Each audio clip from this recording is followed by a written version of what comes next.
সকলোকে নমস্কাৰ জনাইছো। মই নীলোৎপল বৰা।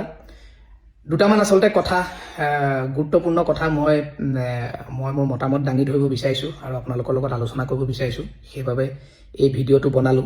আৰু মই আচলতে আজিকালি যিকোনো বিষয়ত মতামত দিবলৈ ভয় লগা হৈছে আৰু মোৰ বন্ধুবিলাকেও আজিকালি কৈ থাকে যে তই ইমান সব কথাত তই নিজৰ মতামত নিদিবি আৰু বহুত কথা বুজি নাপায় কোনোবাই বা বহুত কথাত তই কথা ক'লে মুখ মেলিলে কণ্ট্ৰভাৰ্চি হয়। গতিকে তাৰপিছত তই তোক উধাই মুধাই বহুত মানুহে গালি পাৰিলে আমাৰ ভাল নালাগে। তো গতিকে তেনেকৈ মোক মোৰ বন্ধু বান্ধৱ বা মোৰ পৰিয়ালৰ মানুহ বহুতে কয়। কিন্তু যেতিয়া বেক টু বেক ইটোৰ পিছত সিটো সিটোৰ পিছত সিটো কেতিয়াবা এনেকুৱা ঘটনা হয়, যেনেকৈ এইকেইদিনত কেইটামান ঘটনাই মোৰ মানসিক চাপ যথেষ্ট বৃদ্ধি কৰিছে আৰু খুবেই দুখ লাগিছে, খং উঠিছে। নিজে কৰিব পৰাও একো নাই, সেইকাৰণে বেছি খং উঠে যে আমি কি কৰিব পাৰোঁ, আমি একো কৰিব নোৱাৰোঁ, আমাৰ হাতত একো নাই। সেইটোৱেই আটাইতকৈ ডাঙৰ দুখ লগা কথা। আৰু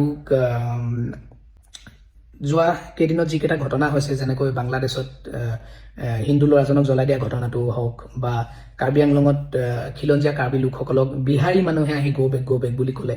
তাৰপিছত কালি বজৰং দলৰ সদস্যই গৈ ক'ৰবাত খ্ৰীষ্টমাছ উদযাপন কৰি থাকোঁতে সৰু ল'ৰা ছোৱালী স্কুলত গৈ পেলাই আতংকৰ সৃষ্টি কৰিছে, ক'ৰবাত দোকান পোহাৰ ভাঙিছে, জ্বলাইছে দোকানৰ বস্তু আনি। তো গতিকে খুব বেয়া লাগিছে, আজি খুব দুখ লাগিছে। অকণমানি তিনিজনী স্কুলীয়া ছোৱালীয়ে যেতিয়া সম্প্ৰীতিৰ কথা কৈছে, নিজে লাজ পাই গৈছোঁ তো গতিকে বৰ আমিও তেনেকুৱা এখন সমাজত ডাঙৰ হৈ আহিছোঁ, তেনেকুৱা এখন অসমত ডাঙৰ হৈ আহিছোঁ, য'ত গধূলি চাহকাপ খাবৰ সময়ত যদি আজানটো দিয়ে, তেতিয়া মায়ে বা দেউতাই কৈছিলে যে আজানটো হৈ যাওক তাৰপিছত খাবি, বা দবাটো বাজিলে মুছলমান সম্প্ৰদায়ৰ পৰিয়ালটোৰ ঘৰত অকণমান 2 মিনিট ৰৈ দিছিলে যে দবাটো বাজি লওক, বাজি শেষ হৈ লওক, তাৰপিছত আমি গধূলি চাহকাপ খাম।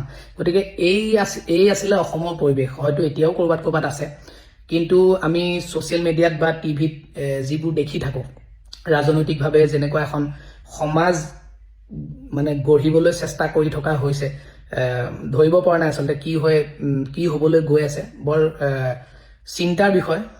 আৰু সৰু সৰু ল'ৰা ছোৱালীখিনিৰ কথা ভাবিলে আৰু বেছি দুখ লাগে যে ইমান আমি কণ ল'ৰা ছোৱালীক আমি এখন ভাল অসম বা এখন ভাল পৃথিৱী, এখন ভাল সমাজ আমি দিব পৰা নাই, যে তেওঁলোক ডাঙৰ হ'বৰ বাবে এখন সুস্থ সমাজ দিব পৰা নাই। এতিয়া নতুন বছৰো আহি আছে আৰু তাৰ লগে লগে আহি আছে ইলেকশ্যন। গতিকে ইলেকশ্যনলৈকে আমাৰ কি পৰিৱেশটো এনেকুৱাই হৈ থাকিব নেকি? বিশৃংখলতা পৰিৱেশৰ মাজেৰে কি আমি যাব লাগিব নেকি? আমাৰ ছাত্ৰ ছাত্ৰী যাব লাগিব নেকি?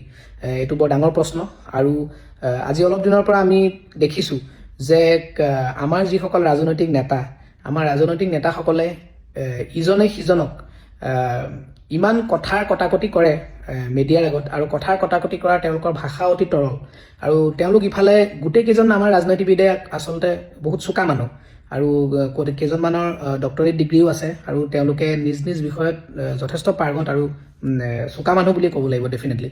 গতিকে তেনেকুৱা ইমান পঢ়া শুনা কৰি ইমান তৰল মন্তব্য আৰু ইমান তৰল কথা বতৰাৰে কেৱল নিজক ট্ৰেণ্ডিঙত ৰখাৰ স্বাৰ্থত কিয় এইবিলাক কৰিব লাগে? আৰু ভাল কথাও কয়, বহুতে ভাল কথাও কয়, কিন্তু ভাল বেয়াৰ পাৰ্চেণ্টেজটো এতিয়া এই টুলুঙা কথাৰ পাৰ্চেণ্টেজটো বেছি হৈ গৈছে। গতিকে বেছি হৈ যোৱাৰ কাৰণে সমাজত তাৰ প্ৰভাৱ পৰিছে, আমাৰ ল'ৰা ছোৱালীত তাৰ প্ৰভাৱ পৰিছে। গতিকে সকলোকে অনুৰোধ জনাইছোঁ, এই নতুন বছৰত এই কথাবোৰ যাতে সকলোৱে এবাৰ ভাবি চায়। আৰু কাৰ্বি আংলঙত যিটো ঘটনা হ'ল, কাৰ্বি আংলঙৰ ঘটনাটোত আমি গোটেই অসমখনে একেলগে কাৰ্বি বাই ভনী ককাইদেউহঁতৰ লগত আমি গোটেই অসমখন তেওঁলোকক গো বেক কৰোঁতে গোটেই অসমৰ মানুহে একেলগে আমি থিয় হৈ দিব নোৱাৰাটো আমাৰ বিফলতা জাতিটোৰ খুব ডাঙৰ। আমি নোৱাৰিলোঁ। আৰু দল সংগঠনৰ সকলোৱে একগোট হৈ আগবাঢ়ি অহা নাই। আহিবওনো কেনেকৈ যে ইলেকশ্যনে আছে। গতিকে তেওঁলোকৰ কোনো দুই এজনে কৈছে, কিন্তু যেতিয়ালৈকে সংগঠনৰ মুৰব্বীসকলে একগোট হৈ মাত নামাতে ইছ্যুটো ষ্ট্ৰং নহয় কথাটো। তো গতিকে এনেই দোকানে দোকানে বিহাৰী মানুহক দম দি ফুৰা দুই এটা সংগঠনেও বৰ কিবা এটা ষ্টেণ্ড লোৱা দেখা নাই এই ক্ষেত্ৰত। গতিকে কাৰ কি উদ্দেশ্য চবেই আজিকালি বুজি পোৱা হৈছে। গতিকে নিজকে বৰ বেছি চতুৰ বুলি ভাবিব নালাগে। আৰু এই কথাখিনি কোৱাৰ বাবে, স্পষ্টকৈ কোৱাৰ বাবে যদি মোক ক'ৰবাত গান গাবলৈ নামাতে বা ক'ৰবাত সম্বৰ্ধনা জনাবলৈ নেমাতে বা দুই এটা কাম মোলৈ কমকৈ আহে, মোৰ একো অসুবিধা নাই। আৰু এই গোটেইবিলাকৰ মাজত জাষ্টিছ ফৰ জুবিন গাৰ্গ ক'ৰবাত তলত চুকত সোমাই থাকিল। বৰ লাজৰ কথা, বৰ দুখৰ কথা।